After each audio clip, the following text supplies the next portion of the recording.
Depth knowledge না থাকার কারণে। এখানে আমাদেরও দায় কম না, আমাদের প্রপার প্রেজেন্টেশনের অভাবে আমরা সুন্দরভাবে ইসলামকে তাদের কাছে হয়তো উপস্থাপন করতে পারিনি, ফলে তারা ইসলামের বিরোধিতা করে। তো আমাদের প্রাইম ডিউটি হচ্ছে আমরা নিজেরা ইসলামকে অনুশীলন করব এবং ইসলামের সৌন্দর্যকে, দ্য বিউটি অফ ইসলামকে আমরা অন্যের সামনে তুলে ধরব। এটা হচ্ছে আমাদের দায়িত্ব। আপনারা খুব চমৎকার সেমিনারের একটা টপিক নির্ধারণ করেছেন যে আধুনিক যুগে ইসলামিক লাইফস্টাইল। শুরুতে আমি ইসলামিক লাইফস্টাইল বলতে আসলে কি বোঝায় এই আইডিয়াটাকে, কনসেপ্টটাকে ক্লিয়ার করে আমি আমার মূল আলোচনায় যাবো ইনশাআল্লাহ বিসমিল্লাহ। এই ফ্যানটা একটু কমাতে হবে, ফ্যানের বাতাসটা সামনে একটু কমাই দিতে হবে। খুব সহজে যদি বলি, ইসলামিক লাইফস্টাইল হচ্ছে যে লাইফস্টাইল কোরআন সুন্নাহ থেকে উৎসারিত এবং যে লাইফস্টাইল হচ্ছে এন্ডোর্সড বাই ইসলাম, যে লাইফস্টাইল আমাদের প্রিয় নবী মুহাম্মদ রাসূলুল্লাহ সাল্লাল্লাহু আলাইহি ওয়া আলিহি ওয়াসাল্লাম তিনি নিজে লিড করে দেখিয়েছেন আমাদেরকে, এটাই হচ্ছে ইসলামিক লাইফস্টাইল। আই রিপিট, যে লাইফস্টাইল কোরআন সুন্নাহ থেকে উৎসারিত, যেই লাইফস্টাইলকে ইসলাম এন্ডোর্সড করে এবং যে লাইফস্টাইল আল্লাহ রাসূল সাল্লাল্লাহু আলাইহি ওয়া আলিহি ওয়াসাল্লাম আমাদেরকে তিনি লিড করে দেখিয়েছেন। এটা একটা কমপ্লিট প্যাকেজ, একটা হোলিস্টিক প্রজেক্ট। এখানে কাটছাট করার সুযোগ নেই, মানে পিক অ্যান্ড চুজ করার সুযোগ নেই। আমার পুরো জীবনটাকেই ইসলামে অনুশাসন দিয়ে যদি আমরা পরিচালিত করি, ইসলামের ছাঁচে যদি সাজাই, সেটা হবে ইসলামিক লাইফস্টাইল। এখানে পিক অ্যান্ড চুজের কোনো সুযোগ নাই। মানে মুসলিম হইলে পার্ট টাইম মুসলিম হওয়া যায় না, ফুল টাইম মুসলিম হইতে হয়। মানে জীবনের প্রতিটা অঙ্গনে ইসলামকে আমাদের প্র্যাকটিস করতে হবে, কারণ আমরা জানি ইসলাম মানে হচ্ছে complete submission to the order of Allah, to the wish of Allah. কোনো যদি কিন্তু তবে ছাড়া আল্লাহর আদেশের সামনে নিজেকে উজাড় করে দেওয়ার নাম হচ্ছে ইসলাম। আই রিপিট, আমি আবারও বলছি, কোনো যদি কিন্তু তবে ছাড়া আল্লাহর অর্ডারের সামনে নিজেকে সঁপে দেওয়ার নাম কি? ইসলাম। সবাই বলুন তো, আল্লাহর আদেশের সামনে কোনো যদি কিন্তু তবে ছাড়া নিজেকে সাবমিট করা, এই সাবমিসিভ অ্যাটিটিউডের নাম কি? সবাই বলুন তো। তাহলে আপনি পিক অ্যান্ড চুজ করতে পারবেন না যে এটা আমার ভাল লাগে, এটা আমার সাথে যায়, সো আমি এটা নিলাম, এটা আমার সাথে যায় না, সো এটা থেকে আমি দূরে থাকলাম, তাইলে এটা ইসলামিক লাইফস্টাইল হলো না। এই কনসেপ্টটা কি ক্লিয়ার সবার কাছে? এটা একটা total package, it's a total project, it's a holistic programme.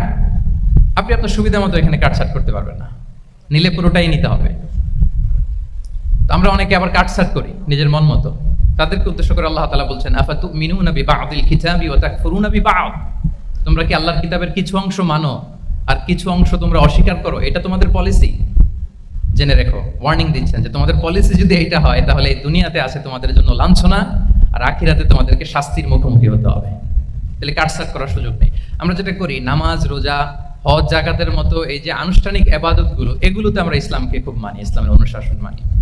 কিন্তু আমাদের ব্যক্তি জীবন, পারিবারিক জীবন, সামাজিক জীবন, আমার ডিলিংসগুলো, আমার ট্রেড, আমার বিজনেস, আমার ব্যবসা, আমার বিয়ে শাদী, আমার বিহেভিয়ার, এগুলোকে অনেক সময় আমরা ইসলামের অনুশাসন অনুযায়ী মানতে চাই না। এগুলোর ক্ষেত্রে আমরা অনেক সময় ইসলামের অনুগামী হই না। এইখানে একটা ঝামেলা রয়ে গেছে আমাদের। কিন্তু মূল কথা হচ্ছে, আপনি ইসলামকে মানলে দ্য টোটাল প্যাকেজ আপনাকে মানতে হবে। এখানে কাটছাট করার কোনো সুযোগ আছে বলেন তো? আওয়াজ করে বলেন, কোন কাটছাটের সুযোগ কি আছে?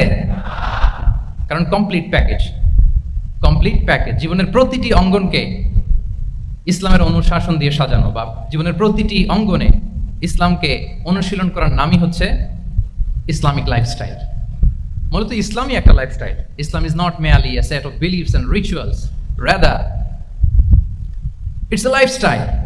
ইসলাম নিজেই একটা lifestyle that emphasizes justice, spirituality, integrity and modesty. আপনি যদি নিতে চান, আপনাকে পুরোটাই নিতে হবে, তাহলে কাটছাট করার সুযোগ নেই। এটা হচ্ছে প্রথম, first and foremost reminder tonight, যে ইসলাম একটা টোটাল প্যাকেজ, একটা কমপ্লিট প্রোগ্রাম, একটা হোলিস্টিক প্রোগ্রাম। এখানে পিক অ্যান্ড চুজ করতে পারবো না আমরা। আপনি যদি আমাকে ইসলামী লাইফস্টাইলের উপরেই সেমিনারে কথা বলতে বলেন, I must say you have to take the entire package. পুরোটাই আপনাকে নিতে হবে। এই আইডিয়াটা ক্লিয়ার হয়েছে আমাদের সবার কাছে? সবার কাছে ক্লিয়ার তো? তাহলে পিক অ্যান্ড চুজ করবো নাকি? শুনি নাই সবার কাছ থেকে। পিক অ্যান্ড চুজ করা যাবে? কাটছাট করা যাবে? কিছু কিছু রুলস এন্ড রেগুলেশন আমার খুব ভালো লাগে, আমার জন্য খুব সুবিধা হয়, ওইটা নিলাম, বাকিগুলা কাটছাট করে দিলাম। তার মানে সহজভাবে পার্ট টাইম মুসলিম হওয়ার কোনো সুযোগ নেই, হলে ফুল টাইম হতে হবে। কাস্টমাইজড ইসলামের কোনো সুযোগ নেই। টোটাল প্যাকেজটাকে আমার অ্যাডাপ্ট করতে হবে। এটা হচ্ছে ইসলামিক লাইফস্টাইল। তো আজকের এই সেমিনারে আমি কিছু ট্রেটস বা the core values of Islamic lifestyle আপনাদের সাথে শেয়ার করবার চেষ্টা করব, যাতে করে ব্যাপারটা আরও ক্রিস্টাল ক্লিয়ার হয় যে আসলে what is Islamic lifestyle all about, আসলে এটা কি, কিভাবে এটা আমরা অ্যাডাপ্ট করব, কিভাবে এটার সাথে নিজেকে খাপ খাওয়াবো, কিভাবে এটা আমরা প্র্যাকটিস করব। তাহলে প্রাথমিক কথা অলরেডি ডান, যে কাটছাট আমরা করবো না, পিক অ্যান্ড চুজ করবো না, টোটাল প্রোগ্রামটাই আমরা নেওয়ার চেষ্টা করব। তো এখন আমরা কিছু কোর ভ্যালিউজের কথা বলবো, যেগুলো দিয়ে ইসলামিক লাইফস্টাইলের মূল ধরনটা আমাদের কাছে ক্লিয়ার হবে। ইসলামিক লাইফস্টাইলের কথা যদি আমাদেরকে বলতে হয়, প্রথম যেই ট্রেড, যে ক্যারেক্টারিস্টিক্স বা ভ্যালিউর কথা আমাকে বলতে হবে, সেটা হচ্ছে দ্য কনসেপ্ট অফ হালাল and haram. If there is no halal and হারাম, there is no Islamic lifestyle, for sure I am telling you. যদি হালাল হারাম না থাকে, এটা যদি আমরা মেনটেন না করি, এটা কোশ্চিনকালেও ইসলামিক লাইফস্টাইল হবে না। আপনাকে হারাম থেকে যোজন যোজন দূরে থাকতে হবে, আর হালাল দিয়ে জীবনটাকে সাজাতে হবে। কারণ যেখানেই হালাল সেখানেই বারাকা। রিপিট, আমি আবারও বলছি, যেখানেই হালাল সেটার মধ্যে কি হারামে কোনো বারাকা আছে? হারামে আছে অস্থিরতা, সাময়িক উন্মাদনা, এর ভেতরে বারাকা নাই। হালালের ভেতরে আল্লাহ তাআলা বারাকা ঢুকিয়ে দিয়েছেন। আচ্ছা, আপনার বলুন তো, গরুর গোশত খাওয়া এটা হালাল না হারাম? হালাল। কুকুরের গোশত খাওয়া হালাল না হারাম? আচ্ছা, গরু বছরে বাচ্চা দেয় কয়টা? গাভী? আচ্ছা, একটা। কুকুর দেয় কয়টা? কয়টা? 7টা, 8টা, 10টা? ফ্যামিলি প্ল্যানিং নাই তো? দেদারসে দিচ্ছে। আচ্ছা, গরু হালাল, কুকুর হারাম। গরু বাচ্চা দেয় কয়টা? কুকুর দেদারসে দিচ্ছে। তারপরেও বলেন, আমাদের এই যে বাংলাদেশে আমাদের কুরবানির ঈদে লক্ষ লক্ষ গরু জবাই হয়, বিয়ের অনুষ্ঠানগুলোতে এত গরুর গোশত আমরা খাই, প্রতিদিনের চাহিদা মেটানোর জন্য তো কত গরু কোরবানি করা হয়। এরপরেও বলেন, বাংলাদেশে গরু বেশি না কুকুর বেশি? সবাই বলেন, গরু বেশি না কুকুর বেশি? কারণ কি? হালাল। কারণ কি? এই হালালে বরকত ঢুকিয়ে দিয়েছে কে? তাহলে if there is no concept of হালাল অ্যান্ড হারাম, there is no Islamic lifestyle. প্রথম core value of Islamic lifestyle হচ্ছে আপনাকে হালাল দিয়ে আপনার জীবনকে সাজাতে হবে। লা ইয়াদখুলুল জান্নাতা জাসাদুন গুযিয়া বিল হারাম। হারাম খেয়ে বর্ধিষ্ণু যে দেহ, সে দেহ আল্লাহর জান্নাতে প্রবেশ করবে না। মানে whatever you consume, it should be halal. এটা হালাল হইতে হবে। শুধু যেটা আপনি খাচ্ছেন এটাই না, কুলু মিম্মা ফিল আরদি হালালান তাইয়্যিবা, আল্লাহ তাআলা বলেছেন যেটা কনজিউম করবো হালাল হবে, হালাল হতে হবে। তো এটা শুধু এত ন্যারো কনসেপ্ট না, আপনার জীবনের সবটাই হালাল হতে হবে। ইউর ফুড শুড বি হালাল, ইউর ড্রিঙ্ক শুড বি হালাল, ইউর ইনকাম শুড বি হালাল, ইউর ফ্যাশন শুড বি হালাল, ইউর এন্টারটেইনমেন্ট শুড বি হালাল। সব কিছু হালাল হইতে হবে।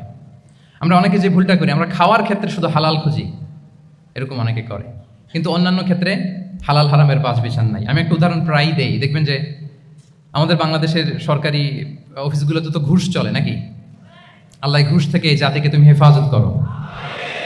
আচ্ছা, দেখবেন যে আমাদের বিভিন্ন সরকারি অফিসগুলোর মুসলিম কর্মকর্তারা, তারা ওয়াইন খায় না।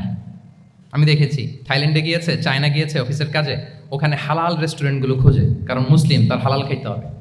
তো সে ওয়াইন খায় না, পর্ক খায় না, কারণ ইসলামে এটা হারাম।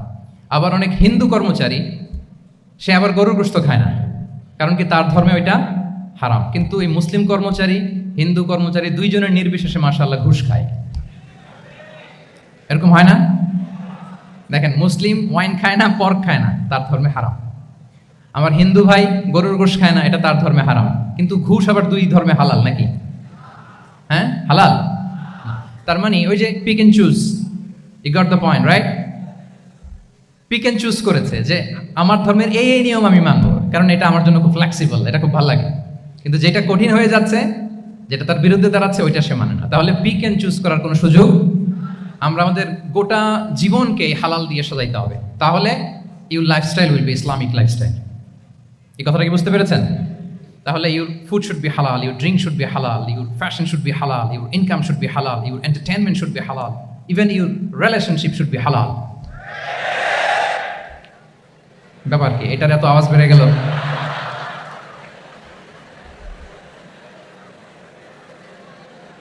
এটা কমন পড়ে গেছে নাকি? আচ্ছা বলেন, হালাল রিলেশনশিপ কোনটা বলেন? এই তো আসল জায়গায় হাত দিছি বোধহয়। আমাদের শিক্ষার্থী বন্ধুদের মধ্যে বিবাহিত আছি আমরা? হ্যাঁ, কারা কারা আছে দেখি তো, দেখি দেখি। মাশাআল্লাহ মাশাআল্লাহ, ঠিক আছে ঠিক আছে। আমাদের বোনরা উপরে আছেন, মাশাআল্লাহ, অনেকে হাত তুলেছেন, আলহামদুলিল্লাহ। এই তো আমাদের যারা হাত তুলছেন তাদের জন্য একটা তাকবীর দেই আমরা, আল্লাহু আকবার। এই যে আপনারাই বলেছেন, আমার কোনো লিগ্যাল অপিনিয়ন দেওয়ার প্রয়োজন হচ্ছে না, যে হালাল রিলেশনশিপ হচ্ছে বিয়ে।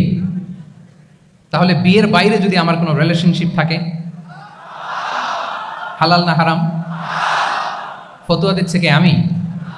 আপনারাই দিচ্ছেন। বলেন, বিবাহ পরবর্তী কোনো যদি এক্সট্রা ম্যারিটাল রিলেশনশিপ থাকে, এটা ইসলামে হালাল না হারাম? তাইলে pre marriage relationship, after marriage relationship, এটা শরীয়তে হারাম। তো এই হারাম যদি আমি এই হারামের সাথে যদি নিজেকে জুড়ে দেই, তাহলে আমার লাইফস্টাইল এটা ইসলামিক লাইফস্টাইল হতে পারে না। আমরা বিয়ের মতো পবিত্র বন্ধনের মধ্য দিয়ে আমরা আমাদের দাম্পত্য জীবনকে উপভোগ করব। আল্লাহ তৌফিক দান করুক। এই যে অনেকে হাত তুলে ফেলছে, মাশাআল্লাহ, তার মানে সেকেন্ড ইয়ারে আছে, ফার্স্ট ইয়ারে আছে, থার্ড ইয়ারে আছে, আলহামদুলিল্লাহ, হালাল রিলেশনশিপে তারা গিয়েছে, মাশাআল্লাহ। তাহলে হালাল এন্ড হারামের ব্যাপারে যদি আমরা বলি, আমাদের পুরো জীবনের প্রতিটি অঙ্গন আমরা হালাল দিয়ে সাজাবো, কি বলেন? পারা যাবে তো ইনশাআল্লাহ? হারামের সাথে আমাদের কোনো সম্পর্ক আছে? হ্যাঁ, আমরা সবকিছু হালাল দিয়ে সাজাবো তো? হারামকে আমরা না বলে দিব না, নো। আজকের এই জহির রায়হান মিলনায়তন, না এটা কি নাম? জহির রায়হান মিলনায়তনের এই হলরুম থেকে হারামকে আমরা লাল কার্ড দেখাই দিলাম, কি বলেন? হারামকে আমরা নো বলবো, আওয়াজ করে বলুন নো। ওকে, নো টু হারাম। তাহলে দ্য কনসেপ্ট অফ হালাল এন্ড হারাম আশা করি আমাদের কাছে ক্লিয়ার। আমরা হালাল দিয়ে নিজেদের জীবনকে সাজাবো, হারামের সাথে আমাদের কোনো সম্পর্ক নাই। তাহলে একটা ট্রেড আমরা শেয়ার করলাম, একটা কোর ভ্যালু শেয়ার করলাম, যে আমরা যদি হালাল মেনটেন করতে পারি আমাদের জীবনে, এটা হচ্ছে one of the core values of Islamic lifestyle. 2 নম্বর হচ্ছে, ইসলামিক লাইফস্টাইলটা বেসিক্যালি এটা একটা প্রোডাক্টিভ লাইফস্টাইল। মানে ইসলামী লাইফস্টাইল আমাদেরকে প্রোডাক্টিভ হতে উদ্বুদ্ধ করে। আপনার দিন শুরু হবে অনেক সকালে, প্রোডাক্টিভিটি নিয়ে অনেক লম্বা আলোচনা করা যেতে পারে। আমি ছোট্ট একটা পয়েন্ট যদি আজকের এই হলরুমে শেয়ার করি প্রোডাক্টিভিটি নিয়ে, যে ইসলামিক লাইফস্টাইল হচ্ছে আপনি একেবারে সকাল সকাল আপনার দিন শুরু করবেন। Early to bed and early to rise makes a man healthy wealthy. সবাই তো শিখেছি এটা, যে আগে আগে ঘুমোতে যাও, আগে আগে ঘুম থেকে জাগো, তুমি ধনী হবে, তারপর তুমি প্রজ্ঞাবান হবে, তুমি সুস্বাস্থ্যের অধিকারী হবে। এটা হচ্ছে ইসলামিক লাইফস্টাইলের একটা কোর ভ্যালিউ। সকাল সকাল দিন শুরু করা, মানে সানরাইজের আগে আমার সকাল শুরু হবে। কাজী নজরুলের যে কবিতা, সূর্যি মামা জাগার আগে উঠবো আমি জেগে, পড়েছি আমরা সবাই, কিন্তু হয়তো মানা হয় না। তো এই যে সকাল সকাল ঘুম থেকে ওঠা, এটা যদি আপনার মধ্যে না থাকে, এটা ইসলামিক লাইফস্টাইল হতে পারে না। You must be a morning person. সকাল সকাল উঠতে হবে।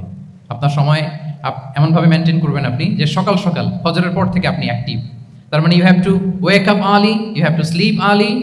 একজন মর্নিং পারসন যদি না হন, এটা ইসলামিক লাইফস্টাইল হবে না। এর কারণ আল্লাহ রাসূল সাল্লাল্লাহু আলাইহি ওয়া আলিহি ওয়াসাল্লাম আমাদেরকে সকালে জেগে থাকার ব্যাপারে ইন্সপায়ার করেছেন, এবং তিনি দোয়া করেছেন এই উম্মার জন্য স্পেশালি, যে এই সময়টা এটা full of baraka, full of blessings. তিনি দোয়া করেছেন, আল্লাহুম্মা বারিক লি উম্মাতি ফি বুকুরিহা। আল্লাহ এই উম্মতের বুকুরটা, মানে সকালের সময়টা, লেটস সে সানরাইজের পরে 3-4 ঘন্টা, এই সময়টাকে আল্লাহ আপনি বরকত দিয়ে ভরে দেন। এই সময়টাতে ঘুমানো যাবে না, এটা হচ্ছে বরকতের সময়। এবং আল্লাহ রাসূল সাল্লাল্লাহু আলাইহি সাল্লাম যদি কোনো সামরিক অভিযান প্রেরণ করতেন, এই টাইমে প্রেরণ করতেন, এই বুকুরের টাইমে। এবং সাহাবারা তাদের কোনো ট্রেড ক্যারাভান, ব্যবসায়িক কাফেলা যখন সেন্ড করতেন, এই টাইমটাতে সেন্ড করতেন, কারণ এই টাইমটাতে বারাকা। তো এখন নিজের সাথে মিলিয়ে নেন যে এই টাইমটাতে আমরা কি করি। আমি জানি না আপনাদের কি অভ্যাস। আমি এসে তো শুনলাম যে জাহাঙ্গীরনগর বিশ্ববিদ্যালয়ে নাকি যতজন শিক্ষার্থী, মানে ততজনের জন্য এখানে আবাসনের ব্যবস্থা আছে। বাংলাদেশের কোনো ইউনিভার্সিটিতে নাকি এটা নেই। আলহামদুলিল্লাহ, অসাধারণ প্রিভিলেজ, এখানে অনেক সুন্দর সুযোগ। তো এখন বলেন, আপনাদের সকালের রুটিন কি? বলেন, ঘুমিয়ে থাকেন না জেগে থাকেন? হ্যাঁ, আচ্ছা, ফজরের পরে আমরা ঘুমাই কারা কারা দেখি? সর্বনাশ। আচ্ছা ঠিক আছে, হাত নামান। আচ্ছা, ফজরের পরে আমরা একটু এক্সারসাইজ করি, পড়াশোনা করতে বসি কারা কারা? মাশাআল্লাহ, আছে কিছু, ঠিক আছে, হাত নামান। এবার 2 বারের 1 বারও যারা হাত তুলেননি তারা হাত তুলেন। আপনারা কি করেন? এইটা এটা হ্যাঁ, ডিভাইস। সম্মানিত সুধীমণ্ডলী, আল্লাহুম্মা বারিক লি উম্মতি ফি বুকুরিহা। আপনারা আমাকে এনেছেন ইসলামিক লাইফস্টাইল নিয়ে বলতে, তো আমাকে বলতেই হবে ফজরের পরে ঘুমানো চলবে। প্রথমে আমরা হারামকে না বলে দিলাম, এবার আমরা না করে দিব কোনটাকে? হ্যাঁ, ফজরের পরে আজকে থেকে কোনো ঘুম চলবে। যদি আপনি চান একটু একটু দূরে সরাইতে হবে, যে ড্রোনগুলো একটু একটু দূরে সরাইতে হবে। ফজরের পরে আজকে থেকে, আমি এখানে জবরদস্তি করব না, শুধু আপনাদের সামনে আমি প্রেজেন্ট করছি। যদি সেমিনারের যে টপিক নিয়ে আপনারা শুনতে এসেছেন, এটা যদি আপনি অ্যাডাপ্ট করতে চান, অনুশীলন করতে চান, হ্যাঁ, ফজরের পরে আজকে থেকে কোনো ঘুম চলবে। এই সময়টাতে অনেক বারাকা আছে। তো কি করতে হবে? এটার জন্য আগে আগে ঘুমতে হবে। কি বলেন? অনেকে ফজরের এই বরকতময় সময়টা তারা ঘুমাতে ঘুমাতে মিস করে। এর কারণ দেরিতে ঘুমোতে যাওয়া। আগে আগে ঘুমানোর অভ্যাস করতে হবে, কিন্তু আগে তো ঘুম আসে না, তাই না? এই যে ডিভাইস আমাদেরকে ঘুমাতে দেয় না, আমাদের শান্তির ঘুম কেড়ে নিছে এই ডিভাইস। এই ডিভাইস অ্যাডিকশন, স্ক্রিন আসক্তি, স্ক্রিন আসক্তি আমাদের শান্তির ঘুমকে কি করেছে? কেড়ে নিয়েছে। আল্লাহ তাআলা রাতকে বানিয়েছেন ঘুমের জন্য। ওয়াজআলনা লাইলা লিবাসা। লিবাস মানে আবরণ। আমি রাতকে বানিয়েছি পোশাকের মতো আবরণ করে, যে আবরণ রাত্রিবেলা নিঝুম নিঝুম নিস্তব্ধ অন্ধকার দিয়ে ছেয়ে দেয়। ফলে মেলাটিন নামে একটা হরমোন নিঃসরিত হয়, আমাদের ঘুম ঘুম ভাব আসে। ঘুমের জন্য আল্লাহ তৈরি করেছেন রাতকে। এরপরে আল্লাহ তাআলা বললেন ওয়াজআলনা নাহারা মাআশা, আর দিনকে বানিয়েছি আমি প্রাণ চঞ্চল করে। দিনে আমরা কাজ করব, তাহলে রাতে আগে আগে ঘুম, আর দিনের বেলা আল্লাহ তাআলা আমাদেরকে কাজ করার জন্য সৃষ্টি করেছেন। কিন্তু এই সাইকেলটাকে আমরা ঘুরাই ফেলছি। রাতে যত দেরি করে আপনি ঘুমাবেন, সকালে ঠিক তত দেরি করে আমাকে উঠতে হয়, ঠিক কিনা বলেন? তাহলে ফজরের পর বুকুর পিরিয়ড অফ টাইমটাকে কাজে লাগাতে হলে রাতে আমাদেরকে আগে ঘুমাতে যেতে হবে। রাতে কি করতে হবে? আগে ঘুমোতে যেতে হবে। তাহলে এক নম্বরে কি বললাম? কনসেপ্ট অফ হালাল এন্ড হারাম। 2 নম্বরে বললাম প্রোডাক্টিভিটি। ইসলামিক লাইফস্টাইল হচ্ছে একটা প্রোডাক্টিভ লাইফস্টাইল। এটা মেনটেন করতে হলে প্রোডাক্টিভিটির অনেক কথা। একটা কথা হচ্ছে সকাল সকাল আপনার দিন শুরু করুন। কি পারা যাবে তো ইনশাআল্লাহ? সবাই একসাথে পড়ে ইনশাআল্লাহ। এই যে আমাদের দেরি করে রাতে ঘুম আসে, স্ক্রিন আসক্তি, এই ডিভাইস আমাদের আরামের ঘুম কেড়ে নিছে কেন জানেন? এর কারণ হচ্ছে আল্লাহর দেয়া যে ফিতরাত, এই ফিতরাতকে আমরা উল্টে দিয়েছি। ফিতরাত শব্দটার সাথে আপনাদের পরিচয় আছে? হ্যাঁ, the innate characteristics of a human being. একটা মানুষের যে যে ক্যারেক্টারিস্টিক্স, যে ইননেট স্বভাব দিয়ে আল্লাহ তাআলা তৈরি করেছেন, নেচার, এটাকে আরবিতে বলে ফিতরাত। এই ফিতরাতের বিরুদ্ধে কিছু করা যাবে না। ইসলামিক লাইফস্টাইল হচ্ছে ফিতরা বেসড লাইফস্টাইল। ফিতরাতুল্লাহিল্লাতী ফাতারান নাসা আলাইহা লা তাবদীলা লিখালকিল্লাহ। আল্লাহর প্রকৃতির অনুসরণ করো, যে প্রকৃতি দিয়ে তিনি মানুষকে সৃষ্টি করেছেন। আর আল্লাহর সৃষ্টি কাঠামোর মধ্যে কোনো পরিবর্তন, কোনো বিকৃতি নেই। সুবহানাল্লাহ বিহামদিহি। তা আমরা এই ফিতরাতকে চেঞ্জ করে দেওয়ার কারণে এই ঝামেলা। আমরা সবাই এই ফিতরাতের উপর জন্মেছি। কুল্লু মাউলুদিন ইউলাদু আলাল ফিতরা ফাআবাওয়া ইউহাউবিদানি আও ইউনাসসিরানি আও ইউমাজ্জিসানি। প্রতিটি নিউ বর্ন বেবি তারা ফিতরাতের উপর জন্মায়, মানে নবজাতক সন্তান ইসলামের উপর জন্মায়। কিন্তু বাবা মা তাকে হয় ইহুদি বানায়, নাসারা বানায়, বা অগ্নি উপাসক বানায়। তাহলে এই যে ফিতরাত, আল্লাহর দেয়া ফিতরাতকে যখন আমরা চেঞ্জ করেছি, আমাদের জীবন থেকে বারাকা উঠে গিয়েছে। ফিতরাতকে যদি আরো সহজ করে আমি আপনাদেরকে বুঝাই, তাহলে ফিতরাত হচ্ছে যা কিছু স্বাভাবিক, যা কিছু কল্যাণকর, যা কিছু ভালো, তাই ফিতরাত। আই রিপিট, সুপ্রিয় শিক্ষার্থী বন্ধুরা, ফিতরাত হচ্ছে যা কিছু স্বাভাবিক, যা কিছু ভালো, যা কিছু কল্যাণকর, তাই কি? তাই ফিতরাত। এই যে এখন আরবি কোন মাস চলছে বলেন তো? রজব। এই রজব মাসের 26 তারিখ দিবাগত রাত্রে আল্লাহ রাসূল সাল্লাল্লাহু আলাইহি ওয়াসাল্লাম ঊর্ধ্ব জগতের একটা ভিজিটে গিয়েছিলেন। আমরা জানি না সবাই? হ্যাঁ, ইসরা মেরাজের কথা আমরা জানি। সো মেরাজ রজনীতে আল্লাহ রাসূল সাল্লাল্লাহু আলাইহি ওয়াসাল্লাম ফিতরাত, মানে what is the essence of ফিতরা, এটা বোঝানোর জন্য হাদিসটা আমি শেয়ার করছি। মেরাজে যখন গেলেন, জিবরিল আলাইহিস সালাম ওনাকে 2টা পেয়ালা দিলেন। তিনি বললেন উচি চুবি ইনাআইন, আমাকে 2টি পেয়ালা দেয়া হলো। ফি আহাদিহিমা লাবান ওয়া ফিল আখারি খামর। এক পেয়ালায় ছিল দুধ, আরেক পেয়ালায় ছিল মদ। ফা আখাযতুল লাবান ওয়া শারিবতু। যখন 2টা অপশন দেয়া হলো, 2টা পেয়ালা, আমি দুধের পেয়ালাটা নিলাম এবং সেটা পান করলাম। তখন জিবরিল আলাইহিস সালাম বললেন আসাবতাল ফিতরা, মানে you are guided to the fitra, আপনি সঠিকটাই নিয়েছেন।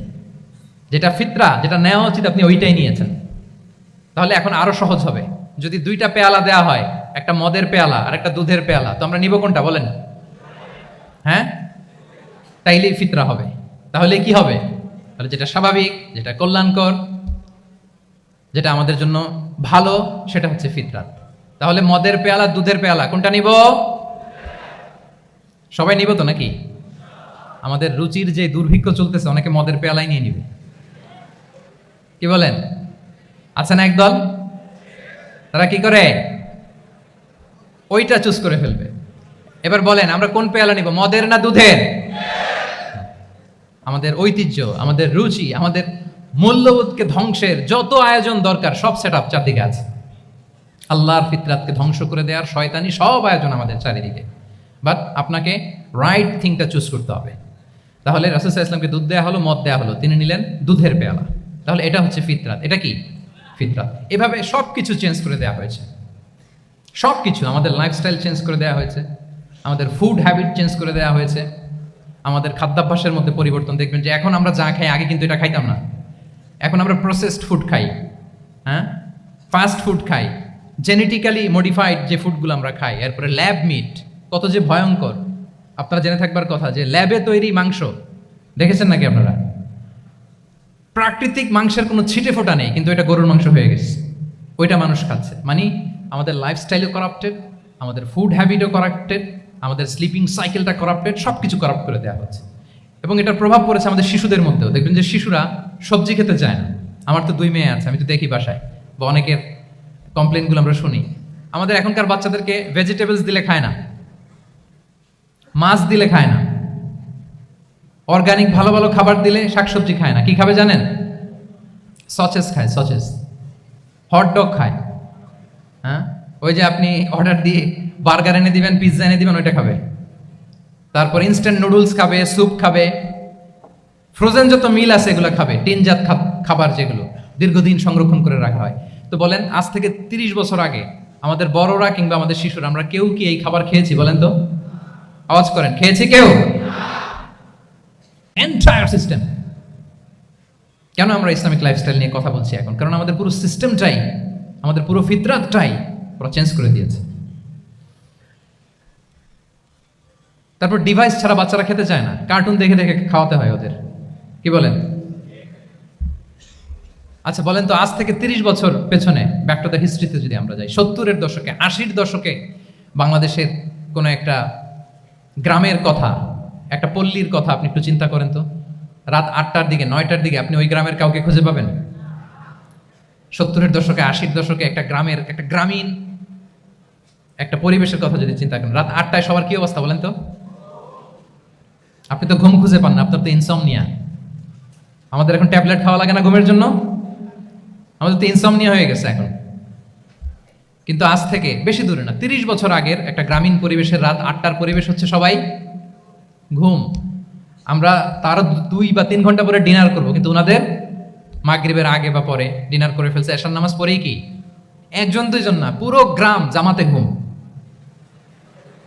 পুরো গ্রাম জামাতের সাথে ঘুম। তো যে লোকটা 8টার দিকে ঘুমালো, উঠবে কখন বলেন? রাত 3টার পর ঘুম আসবে? আর হ্যাঁ, ঘুমেরও তো একটা লজ্জা শরমের ব্যাপার আছে, আর কত থাকবে এখানে? কি বলেন? আপনি তো ঘুমাতে যান রাত 2টায়, আর আজ থেকে 30 বছর আগে আমার বাংলাদেশের একটা গ্রামীণ পরিবেশে রাত 8টার দিকে সবাই ঘুম। আমরা এখন যে টাইমটাতে ঘুমোতে যাই, ওই সময় ওনাদের অর্ধেক ঘুম শেষ। ফজরের নামাজ পড়ে আমাদের বাপ চাচারা কি করতো? হ্যাঁ, একটু ব্যাক টু দ্য হিস্ট্রিতে তাকান না। ফজরের নামাজ পড়ে এক বল পান্তা ভাত খাইতো। আমরা তো এখন এতটুকু খাইলে আমাদের এটা বার্ন করার জন্য দৌড়াইতে হয় 5 কিলো, জিমনেশিয়ামে যাইতে হয়, কত আয়োজন, কত ওয়ার্কআউট করা লাগে। এক বল কাঁচামরিচ দিয়ে, পোড়ামরিচ দিয়ে ভাত খেয়ে চলে যাইতো ফসল খেতে। দুপুরে আবার এক বল, খাইতে বসলেই এক বল। আমরা সারা মাসে খেতে পারি না এক বল। আচ্ছা, কি খেত? খাওয়ার আইটেমটা দেখেন তো, কোনো ফরমালিন আছে? কথা বলেন। কোনো মেডিসিন ছিল না, একেবারে ফ্রেশ, হ্যাঁ, পিওর অর্গানিক। নিজেদের মাঠ থেকে আনা যে ধান, ঢেকি ছাটার ধান দিয়ে ভাত খেত, বাড়ির পুকুরের মাছ, কোনো ফরমালিন নাই, নিজের চাষ করা সবজি খেত, গোয়ালের দুধ খেত। আমরা অনেকে মনে করি যে আমাদের এই যে সায়েন্স অ্যান্ড টেকনোলজিক্যাল অ্যাডভান্সমেন্টের যুগে আমরা বোধহয় খুব সুখে আছি, আমাদের দাদা পরদাদারা বোধহয় এত সুখ করে যায় নাই। ওনারা যে সুখ করে গেছে তা আমরা চোখেও দেখিনি। আমার দাদা পরদাদারা যে সুখে লাইফ লিড করেছে তার অর্ধেকও আমরা করতে পারি না। তারাই আসলে শান্তির, সুখের, আনন্দের সময়টা তারা কাটিয়েছে। তাহলে সম্মানিত সুধীমণ্ডলী, পুরো আমি আপনাদেরকে বোঝানোর চেষ্টা করছি যে ইসলামিক লাইফস্টাইল নিয়ে why we should talk about Islamic lifestyle, কারণ পুরো সিস্টেমটাকে তারা কোলাপস করেছে, করাপ্ট করেছে। Food habit, lifestyle, sleeping style সব চেঞ্জ করেছে। তো এই জন্য আল্লাহর দেয়া ফিতরাতকে যেন আমরা প্রিজার্ভ করি, আমরা সচেতন হই। এখনই যদি সচেতন না হই, ডিজাস্টার আমাদের জন্য অপেক্ষা করছে। Just wait and see. তাহলে ইসলামিক লাইফস্টাইল হচ্ছে একটা ফিতরা বেসড লাইফস্টাইল। এই ফিতরাকে আমাদেরকে প্রিজার্ভ করতে হবে। তাহলে 3টা পয়েন্ট বলে ফেলছি অলরেডি, যদি আপনাদের মনে থাকে। প্রথমে কি বলেছিলাম? হালাল, হালাল দিয়ে জীবন সাজাবো। 2 নম্বরে প্রোডাক্টিভিটির জন্য কি করব? রাতে দেরি করে ঘুমাবো, তাহলে আগে আগে ঘুমাবো, ফলে আগে আগে ঘুম থেকে জেগে কাজ শুরু করবো। 3 নম্বরে ফিতরা, মানে আল্লাহর দেয়া প্রাকৃতিক যে নিয়ম, মানে আলোর সাথে সাথে আমার জীবন শুরু, আলো নাই আমিও ঘুমাই পড়বো। কি বলেন? আপনি উন্নত দেশে তো তাই হয়। জাপানে আমি কয়েকবার গিয়েছি, আগে আগে ঘুমায় পড়ে। ইভেন আমেরিকাতে আমি কয়েকবার গিয়েছি, অনেক অনেক শহরে 8টার পরে সুপার শপ বন্ধ, 8টার পরে ঘুম এরা। আমরা হাঁটছি কোন দিকে? আমরা একটু নিজেদেরকে প্রশ্ন করি। তাহলে 3 নাম্বার হচ্ছে ফিতরা বেসড যে লাইফস্টাইল, এটার দিকে আমাদেরকে ফিরে আসতে হবে। 4 নাম্বার হচ্ছে মডেস্টি, শালীনতা। One of the core values of Islamic lifestyle. এই শালীনতা আমরা হারাতে বসেছি। মডেস্টি বললে অনেকে শুধু কাপড় চোপড় নিয়ে চিন্তা করে যে ছোট কাপড়, বড় কাপড়। Modesty is not about only clothing, but also your behaviour, your dealing, your overall character. শুধু আপনি মডেস্টি, শালীনতা বললে কাপড় চোপড় নিয়ে চিন্তা করবেন না। এটা আপনার মডেস্টি ইন ইউর স্পিচ, আপনার কথার মধ্যেও শব্দ চয়নে মডেস্টি থাকতে হবে, আপনার বিহেভিয়ারে মডেস্টি থাকতে হবে, আপনার ডিলিংসে মডেস্টি থাকতে হবে। এই শালীনতা আমরা হারাচ্ছি। তার বিপরীতে আমাদের সমাজে অশ্লীলতার প্রসার হচ্ছে, লাজুকতা হারিয়ে যাচ্ছে। লাজুকতা, লজ্জা শরম থাকা, এটা যে কত বড় নেয়ামা, যেই জাতি একবার এটা হারিয়ে ফেলে আর কোনো কিছু দিয়ে, জোড়াতালি দিয়ে এটা তারা রিভাইভ করতে পারে না। এই যে ওয়েস্ট তো এখন যা যা আমাদেরকে শিখাইছে, যেটাকে আমরা স্ট্যান্ডার্ড মনে করি, আবার তারা ফিরতেছে। এই যে ডিভাইসের কথা বলছি না, আপনি অস্ট্রেলিয়ার খোঁজ খবর নেন, যারা খোঁজ নিয়েছেন তারা জানেন আন্ডার 16 কোনো বাচ্চা সোশ্যাল মিডিয়া ইউজ করতে পারে না অস্ট্রেলিয়াতে। 1 মাস অ্যাপ্লাই করে, কান্ট্রি ওয়াইড অ্যাপ্লাই করে দেখায় ফেলছে। Facebook, including Facebook, WhatsApp, Twitter, TikTok, 10টা অ্যাপস যেগুলো বাচ্চাদের মধ্যে এডিকশন নিয়ে আসে, এগুলো সব বন্ধ। জানেন এই নিউজটা? জানেন? মানে ফিরতেছে, উল্টা ফিরতেছে। এই যে শালীনতার কথা আমরা বলি, এটা হারাচ্ছে। রাসূল সাল্লাল্লাহু আলাইহি ওয়াসাল্লাম বলেন, যার শালীনতা নাই, ইযা আলাম তাস্তাহি ফাসনা মা শি'তা, যখন তোমার লজ্জা শরম থাকবে না, যা মনে চায় তাই করো। শিশু মুহাম্মদ চলে গেল সেই বনু সাআদে, ছোট্ট মুহাম্মদ কাঁদে না, কাঁদে না কখনো। ক্ষুধা লাগলেও কাঁদে না, ব্যথা পেলেও কাঁদে না। কিন্তু ছোট্ট মুহাম্মদের প্রাইভেটসের জায়গা থেকে কাপড়টা যখন সরে যেত, শিশু মুহাম্মদ কেঁদে দিত। সুবহানাল্লাহ, শালীনতা। ইযা আলাম তাস্তাহি ফাসনা মা শি'তা। রাসূল সাল্লাল্লাহু আলাইহি ওয়াসাল্লাম বলেছেন, যদি তোমার লজ্জা শরম না থাকে, লজ্জা শরমের মাথা যদি তুমি খাও, তুমি সব করতে পারবা, তোমাকে দিয়ে সব সম্ভব। তাহলে এই শালীনতা, এটা অনেক বড় নেয়ামত। সম্মানিত বন্ধুরা, আজকে দিনকে দিন আমাদের সমাজ থেকে শালীনতা হারিয়ে যাচ্ছে, লাজুকতা হারিয়ে যাচ্ছে। নারী পুরুষ উভয় দিক থেকে, বিশেষ করে আমাদের বোনদেরকে টার্গেট করা হয়েছে। নারীদেরকে, আমাদের বোনদেরকে, তাদেরকে প্ররোচিত করা হচ্ছে, তাদের সামনে আইডিয়া হাজির করা হচ্ছে যে যে নারী যত বেশি নগ্ন হতে পারে সে তত বড় সাহসী নারী। বলেন, আমাদের সমাজে পত্রপত্রিকা আপনারা দেখেন না এটা? যে নারী নিজেকে যত এক্সপোজ করবে সে তত বড় কি সাহসী নারী, এই তকমা তাকে দেয়া হচ্ছে। এটা টোটাল কমপ্লিট শয়তানের একটা মিশন। শয়তানের প্রথম মিশন হচ্ছে বনি আদমকে বিবস্ত্র করা। কি করা? আল্লাহ তাআলা আদম আলাইহিস সালাম, হাওয়া আলাইহিস সালামকে বলেছিলেন যে নিষিদ্ধ গাছ যেও না, খেও না। শয়তানের প্ররোচনায় খেয়ে ফেলেছিলেন, সাথে সাথে জান্নাতের পোশাক খুলে ফেলেছে। তার মানে শয়তানের প্রথম মিশন হচ্ছে মানুষকে কি করা? নগ্ন করা। মানুষকে কি করা? নগ্ন করা। তাহলে আমাদের বোনদেরকে এমন ভাবে তাদের সামনে উপস্থাপন করা হচ্ছে, প্ররোচিত করা হচ্ছে এবং বলা হচ্ছে নগ্নতার পথে যে বেশি হাঁটে সে নাকি তত সাহসী নারী। নাউযুবিল্লাহি মিন যালিক। তাহলে এই যে মানব জাতিকে বস্ত্রহীন করা, এটা শয়তানের একটা মিশন। তার বিপরীতে ইসলাম নারীকে সম্মান দিয়েছে, সম্মান করেছে। যে ঘরে প্রথমে কন্যা জন্মায়, খায়রুকুম মান বুকিরা বিল উনসা, সে ঘরটাকে আল্লাহ তাআলা বরকতময় করে দেয়। 2 সন্তান তো 2 জান্নাতের দরজা ওপেন। 2 কন্যা সন্তান, 3 কন্যা সন্তান তো 3টা জান্নাতের দরজা ওপেন। সুবহানাল্লাহ। স্ত্রী হয়ে যখন ঘরে যাবে, যে ব্যক্তি তার স্ত্রীর কাছে সেরা, পরিবারের কাছে সেরা, সে সবার কাছে সেরা, সে আল্লাহর কাছে সেরা। সুবহানাল্লাহ। এবং কোনো মা যদি সন্তান জন্ম দিতে যে মারা যায়, কিয়ামতের দিন আল্লাহ তাআলা ওই মাকে শহীদদের কাতারে দাঁড় করাবেন। আর যদি সেফলি সন্তান ভূমিষ্ঠ হয়, আল্লাহ বলে মায়ের পায়ের নিচে ওই সন্তানের বেহেশত। সুবহানাল্লাহ। কিভাবে নারীর স্ট্যাটাস, মর্যাদাকে ইসলাম বাড়িয়েছে। এবং এই যে ইসলাম যে নারীকে যে ভিআইপি হিসেবে কনসিডার করে, হ্যাঁ, ইসলামের দেয়া নারীর ড্রেস কোড নিয়ে আমাদের অনেকের কত কথা, কত ক্রিটিক। এটা কেন করে? কারণ Islam consider women as a queen. Islam তো নারীকে রানী হিসেবে কনসিডার করে। কি হিসেবে বলেন? আচ্ছা বলেন, যে কুইন হবে, যে রানী হবে, তার একটা স্পেশাল ড্রেস কোড থাকবে না? তার একটা স্পেশাল প্রোটোকল থাকবে না?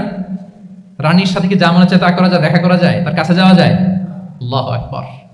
কারণ ইসলাম চায় নারীদের জন্য পৃথিবীটা নিরাপদ হোক। ইসলাম চায় নিজ গৃহে বা কর্মক্ষেত্রে নারীরা নিরাপদ থাক। ইসলামের যত ভ্যালিউজ আছে, যত রুলস এন্ড রেগুলেশন আছে, এটা আমাদের ভালোর জন্য, মানব জাতির কল্যাণের জন্য।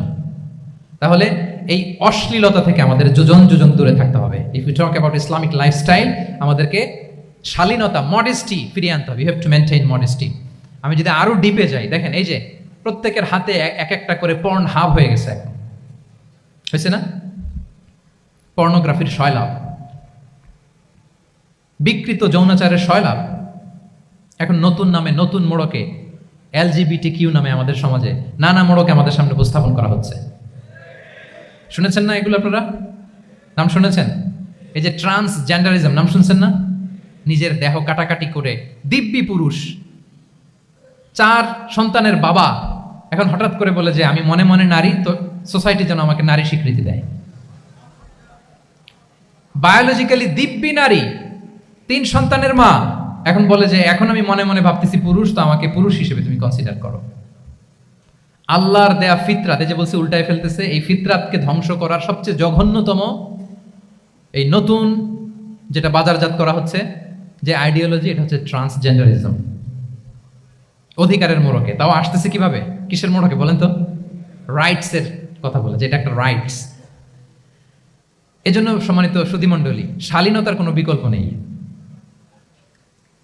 If you want to take care of yourself, if you want to take care of your family, your society, you have to maintain modesty. কোনো বিকল্প নেই, সাবধান হইতে হবে আমাদেরকে। তাহলে 4 নম্বরে কি? শালীনতা, মডেস্টি। শালীনতা হচ্ছে ইসলামিক লাইফস্টাইলের ভূষণ। এখন পরিকল্পিতভাবে এই শালীনতার কবর রচনা করা হচ্ছে আমাদের সমাজে। আপনারা কি রাগ করতেছেন? কথা ক্লিয়ারলি বুঝতে পারতেছেন? আমি যদি রয়ে শয়ে কথা বলি, তো বুঝতে পারবেন আপনারা? ক্লিয়ারলি মেসেজগুলো আমি আপনাদের সামনে পৌঁছে দিচ্ছি। তাহলে কয়টা গেল? 4টা। হালাল, প্রোডাক্টিভিটি, প্রিজার্ভিং ফিতরা, এন্ড ফাইনালি মডেস্টি। 4টা কাভার। 5 নম্বরে হচ্ছে ইসলামিক লাইফস্টাইল যদি আমরা মেনটেন করি, we must have to be optimistic, hopeful, আশাবাদী হইতে হবে। মুমিনের ডিকশনারিতে হতাশা নেই। আমরা হতাশ হই না, আমরা নিরাশ হই না, আমরা ভরসা রাখি এক মহান সত্তার উপর। আওয়াজ করে বলুন, তিনি কে? শয়তানের মিশন হচ্ছে আমাদেরকে হতাশ বানানো। আমি স্টেজে ওঠার আগে সম্মানিত স্যার বলতেছিলেন যে আপনি একটু আশাবাদী করবেন আমাদের নারী শিক্ষার্থীদের ব্যাপারে, আমাদের ছেলে শিক্ষার্থীদের কয়েকটা ইস্যু স্যার বললেন যে কিছু ফ্রাস্ট্রেশন তাদের মধ্যে কাজ করে। আজকে আপনাদের ডিকশনারি থেকে ফ্রাস্ট্রেশনকে একেবারে অমিট করে দিয়ে যাব। বলেন, বিশ্বাসীদের ডিকশনারিতে হতাশা বলে কোনো শব্দ আছে? ফ্রাস্ট্রেশন আছে? কারণ শয়তানের মিশন হচ্ছে আমাদেরকে হতাশ বানানো। কি বানানো? শয়তান আমাদেরকে আশাবাদী করতে চায় না, সে চায় আমরা যেন হতাশ হই। আমি ভুল করেছি, পাপ করেছি, অন্যায় করেছি, তো শয়তান সেই পাপের সাগরে আমাকে হাবুডুবু খাওয়াতে চায়, বলে আর অনেক ভুল হয়ে গেছে, অনেক দূর তুই চলে এসেছিস, আর আল্লাহ তোকে ক্ষমা করবে না, থাক এখানেই থাক, করতে থাক। এরকম শয়তান টেম্পটেশন দেয়, প্রভোকেশন করে। কিন্তু শয়তান জানে না যে আল্লাহর রহমতের দরিয়া কত বড়। শয়তানের মিশন হচ্ছে আমাদেরকে হতাশ বানানো, আর আল্লাহর বাণী আমাদের হৃদয়ে আশা জাগায়, আশাবাদী করে তোলে। আল্লাহর এই কিতাবের, কোরআনের প্রতিটি আয়াতে পরতে পরতে পাবেন আপনি মোটিভেশন, ইন্সপিরেশন। আল্লাহু আকবার। লা তাহজান ইন্নাল্লাহা মা'ানা। মনকে তুমি বুঝিয়ে বলো আল্লাহ আছেন আমার সাথে। জাহাঙ্গীরনগর বিশ্ববিদ্যালয়ের আমার সুপ্রিয় শিক্ষার্থী বন্ধুরা, এই বাক্যটি নিজের জীবনের জন্য, নিজের জীবনের সাথে সেট করে নেন। মনকে তুমি বুঝিয়ে বলো আল্লাহ আছেন আমার সাথে। বিপদে আপদে, আমাদের লাইফে আপস এন্ড ডাউনস থাকে, সব মুহূর্তে আমরা এই কথাটা খেয়াল করবো যে কেউ যদি আমাকে হেল্প করার জন্য নাও থাকে, এক মহান সত্তা আছে, তিনি কে? আল্লাহ রাসূল সাল্লাল্লাহু আলাইহি ওয়াসাল্লাম আবু বকর রাদিয়াল্লাহু তাআলা আনহু গারে সাউরে হিজরতের রাতে লুকিয়ে আছেন। কুরাইশরা খুঁজতেছে, আবু বকর রাদিয়াল্লাহু তাআলা আনহু তটস্থ, না জানি ধরা পড়ে যায়। তিনি বলছেন কুরাইশরা আমাদের এত পাশ দিয়ে যাচ্ছে, একটু মাথা নিচু করলে দেখে ফেলবে আমাদের। রাসূল সাল্লাল্লাহু আলাইহি ওয়াসাল্লাম বললেন যে ভয় পেও না। আবু বকর, তুমি কি ভেবেছো আমরা এখানে গুহাতে দুইজন? না না, এই গুহায় আমরা দুজন নই, আমাদের সাথে একজন মহান সত্তা আছে। তিনি কে? আমরা তিনজন এখানে। লা তাহজান ইন্নাল্লাহা মা'ানা। ভয় পেও না, হতাশ হয়ো না, নিশ্চয় আল্লাহ আমাদের সাথে আছেন। আল্লাহ তাআলা সরাসরি কথাটাকে কোরআনে কোট করেছেন যে লা তাহজান ইন্নাল্লাহা মা'ানা। তাহলে সুপ্রিয় বন্ধুরা, এই বাক্যটা আমাদের খেয়াল রাখতে হবে যাদের মধ্যে ফ্রাস্ট্রেশন কাজ করে, যে মনকে তুমি বুঝিয়ে বলো কে আছেন আমার সাথে? আল্লাহ আছেন আমার সাথে। এরকম কোরআনের পরতে পরতে অনেক আয়াত পাবেন। লা তাইয়াসু মির রাউহিল্লাহ ইন্নাহু লা ইয়াইয়াসু মির রাউহিল্লাহি ইল্লাল কওমুল কাফিরুন। আল্লাহর রহম থেকে নিরাশ হয়ো না।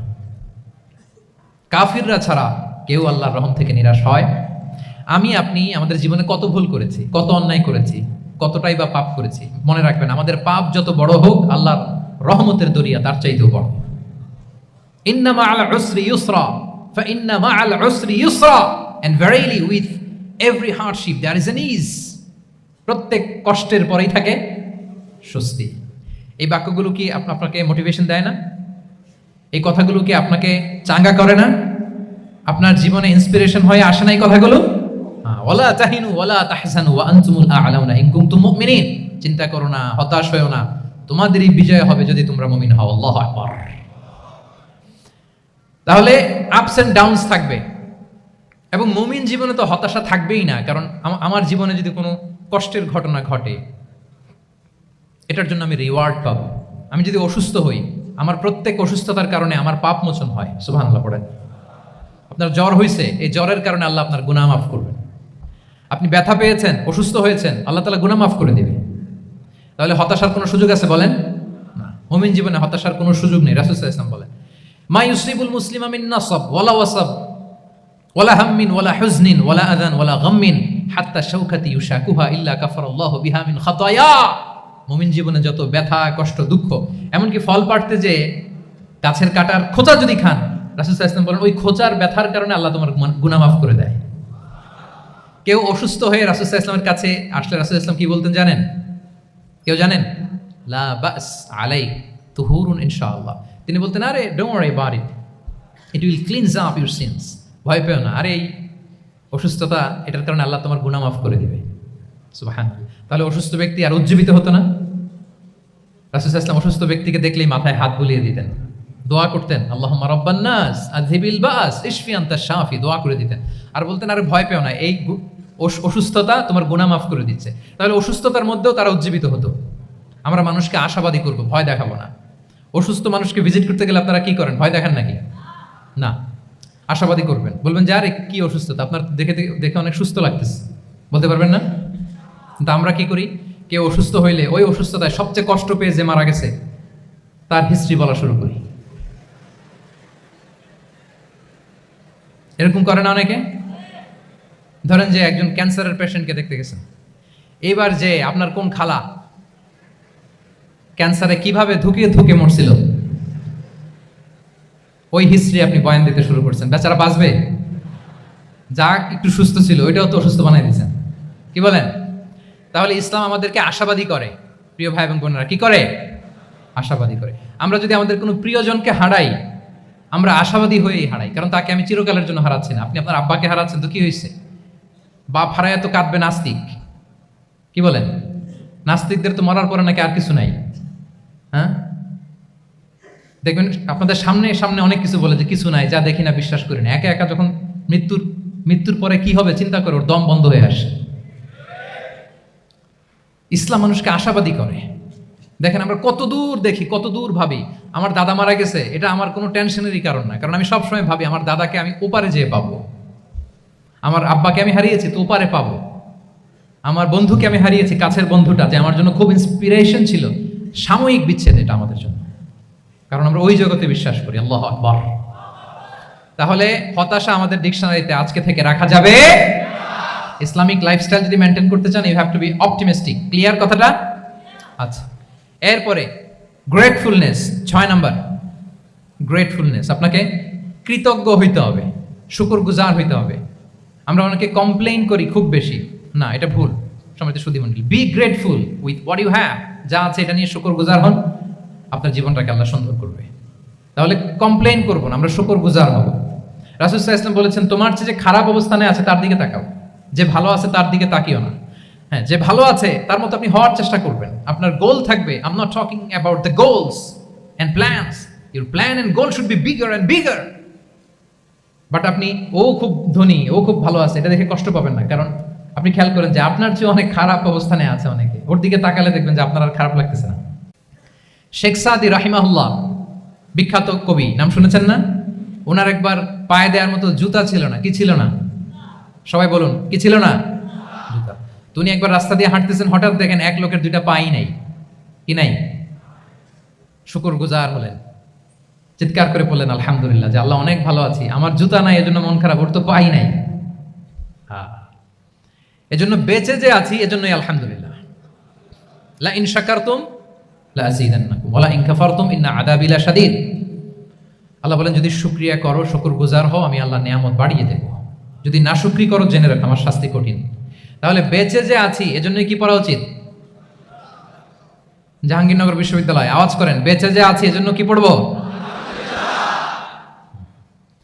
আপনি যে অবস্থানে থেকে খুশি না, ভাল লাগে না আপনার, যে হায় রে আমি তো লুজার, আমার কিচ্ছু নাই, আপনার এই অবস্থানে পৌঁছাটা অনেকের জন্য স্বপ্ন। মানে যেটা পেয়ে আপনি হ্যাপি না, কতটুকু হইতে পারাটা অনেকের কি স্বপ্ন। আপনাকে যদি জিজ্ঞেস করি, ভাই কি চান, কি লাগবে বলেন, কি চান, তা আপনি বলবেন যে শেখ আমি ধনী হইতে চাই, আমার একটা ব্রাইট ক্যারিয়ার চাই, আমি টাকা চাই, আমি খ্যাতি চাই, আমি ক্ষমতা চাই, এটা কত যে চাওয়ার ফিরিস্তি আমাদের। আপনি একটু একটা ক্যান্সার হসপিটালে জানতো, ক্যান্সারের 3rd স্টেজে চলে আসছে, ধুকে ধুকে লাস্ট স্টেজে চলে আসছে। আপনার তো অনেক কিছু চাই, আপনি ওকে একটু জিজ্ঞেস করেন যে ভাই আপনি কি চান? ও টাকা চায় না? ক্যান্সারের রোগী টাকা চাবে? খ্যাতি চাবে? ব্রাইট ক্যারিয়ার চায়? সে কি চায় বলেন তো একটু? সে একটু বাঁচতে চায়। যে ভাই তুমি কি চাও? বলবে আমি কিছু চাই না, একটু বাঁচতে চাই। বার্ন ইউনিটে যদি কখনো যাওয়ার সুযোগ হয়, দেখবেন যে চিৎকার করে তারা, এত কষ্ট, এই দহনের কারণে এত কষ্ট, তারা চিৎকার করতে থাকে হসপিটালকে কাঁপিয়ে। আপনি ওকে একটু জিজ্ঞেস করবেন, ভাই কি চাও? বলেন তোর চাওয়াটা কি? ও শুধু বাঁচতে চায়, কিন্তু ওই বেঁচে থাকা নিয়ে তো আমাদের কোনো ফিলিংসই নাই। আমরা যে বেঁচে আছি এটা যে শুকরগুজার হওয়ার অনেক বড় একটা কারণ, আমরা এরকম করে ভাবিই না। এজন্য সুপ্রিয় সুধীমণ্ডলী, আমরা যে বেঁচে আছি এজন্য আলহামদুলিল্লাহ। শুধু বেঁচে থাকার কারণে আমরা কি পড়বো? তাহলে গ্রেটফুলনেস, আপনি যদি ইসলামিক লাইফস্টাইলে নিজেকে অভ্যস্ত করতে চান, আপনার যেমনি অপটিমিস্টিক হইতে হবে, অ্যাট দ্য সেম টাইম আপনাকে কি হইতে হবে? গ্রেটফুল হইতে হবে। 7 নম্বরে তাওয়াক্কুল, put you trust on Allah, because only he can help you, only he can protect you, and when you put you trust on Allah, you are in a divine shield. আপনি যখন আল্লাহর উপর নিজেকে ন্যস্ত করেন, আপনি একটা ডিভাইন, একটা প্রোটেকশনের ভেতরে থাকেন। বিশ্বাসীরা কি করে? আল্লাহর উপর ভরসা করে। কি করে? কার উপর? তদবিরের উপর, লবিং এর উপর, মামা চাচা? তাহলে আল্লাহর উপর ভরসা হবে। কার উপর? ফাইদা আযামতা ফাতাওয়াক্কাল আলাল্লাহ, আল্লাহর উপর ভরসা করব। এমনকি ঘর থেকে বের হওয়ার সময় রাসূল সাল্লাল্লাহু আলাইহি ওয়াসাল্লাম আমাদেরকে বলেছেন আল্লাহর উপর তাওয়াক্কুল করো। আমরা কি দোয়া পড়ি বলেন তো ঘর থেকে বের হয়ে? বিসমিল্লাহি তাওয়াক্কালতু আলাল্লাহ। এই তাওয়াক্কুল নিয়ে আমাদের অনেক মিসকনসেপশন আছে। আমাদের মধ্যে একটা প্রবণতা আছে, অনেকে বলে যে যা হবে হবে, আল্লাহ ভরসা। বলে যে যা হবে হবে, কি ভরসা? কথা বলতে হবে তো আমার সাথে। আপনারা কি বোরিং হচ্ছেন? ওরে আল্লাহ, অনেক রাত হয়ে গেছে, তো শেষ করে দেই তাহলে। আর কয়েক মিনিটের মধ্যে শেষ করবো ইনশাআল্লাহ। তাহলে অনেকের মধ্যে একটা প্রবণতা আছে, তারা বলে যে যা হয়েছে হয়েছে, কি ভরসা? যা করে আল্লাহ, আল্লাহ ভরসা। এটা it's not the concept of তাওয়াক্কুল, এটা তাওয়াক্কুল নয়। ইসলামে তাওয়াক্কুল is always at the second step. The first step is your effort. প্রথমে আপনি চেষ্টা করবেন, এরপরে আপনি আল্লাহর উপর তাওয়াক্কুল করুন। কিছু না করে যদি বলেন আমি আল্লাহ ভরসা, এটা আল্লাহ ভরসা হয়েছে? এটা আপনার মন গড়া একটা কথা হয়েছে, কিন্তু এটা তাওয়াক্কুল হয়? আমাদের অনেকে অলসতা, অকর্মণ্যতা, অপারগতা, হীনমন্যতা এগুলোর তাওয়াক্কুল বানায় ফেলেছে। হাত গুটায় বসে থাকবে, কাজ করবে না, অলস, আর বলে কি আল্লাহ ভরসা। রিজিকের মালিক আল্লাহ, কিছু করবে না আর বলে আল্লাহ ভরসা। প্রিয় ভাইরা, রাসূল সাল্লাল্লাহু আলাইহি ওয়াসাল্লাম তিনি অলসতা, অকর্মণ্যতা, হীনমন্যতা, কাপুরুষতা, ভীরুতা এগুলো থেকে আল্লাহর কাছে পানাহ চেয়েছেন। নিজের সাধ্যের সবটুকুন তিনি করেছেন, তারপরে আল্লাহ ভরসা করেছেন। এবং পাখিকে ইসলামে তাওয়াক্কুলের মডেল বানানো হয়েছে। রাসূল সাল্লাল্লাহু আলাইহি ওয়াসাল্লাম বলেন, লাউ আন্নাকুম তাতাওয়াক্কালুনা আলাল্লাহি হাক্কা তাওয়াক্কুলিহি লা রাযাকাকুম কামা ইয়ারযুকুত তুয়ুর তাগদু খিমাসান ওয়া তারুহু বিতানা। মানে তোমরা যদি পাখির মতো তাওয়াক্কুল করো, তাহলে পাখিকে আল্লাহ যেমন রিজিক দেয় তোমাদেরকেও রিজিক দিবে। পাখি কি করে বলেন তো? প্রতিদিন সকালবেলায় ওর ঘরের ভিতরে বসে বলে যে আল্লাহ ভরসা, বলে? বরঞ্চ কি করে সে? সকাল সকাল কিচির মিচির রবে দিক দিগন্ত মাতিয়ে সে বের হয়ে যায়, সারাদিন ঘুরতে থাকে।